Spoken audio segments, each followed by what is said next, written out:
Hey guys, what's up? Real Read Online here, and I want to welcome you to a brand new series on my channel called Storytime, in which I will tell a fucked up story or a funny story or like a weird story from my past, and trust me, I got a lot of those. So, for today's story, I'm going to tell you about something that happened a couple weeks ago. So I was in music class one day, but we had a substitute teacher who wasn't really familiar with music, so we were given the period free to work.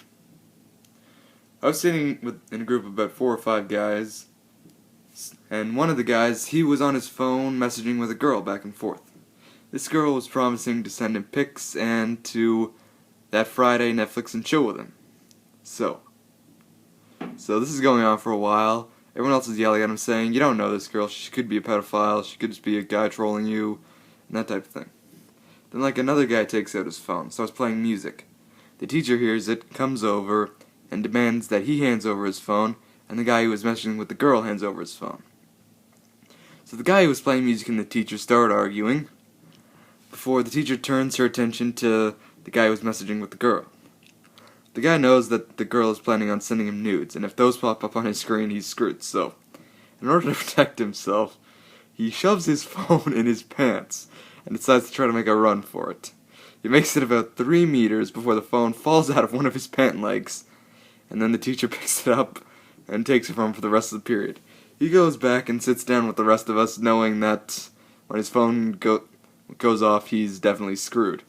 So when the teacher gets up to deal with something else, he runs over and turns his phone off so she won't be able to see the pics.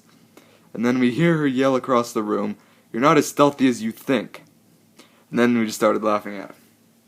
So, after that period was done, I was walking to my next class. I run into 2 of my friends. One guy's on his phone. The other guy's telling me, "Noah, tell this guy this is a bad idea." I can't see what the guy was doing, but knowing him, it's always a bad idea. So I say, "Hey dude, this is a bad idea." Then I walk away. The next day I later found out that the guy who I ran into on the way to my next class was actually the girl that the guy in music was messaging with. He had been trolling him for 3 days, and I told him later on. So, the moral of this story is that you never message with a girl in class, and you always make sure you know the girl before you start messaging, even though that's fairly obvious. Alright, until next time, remember to leave a like if you want to see more of this, and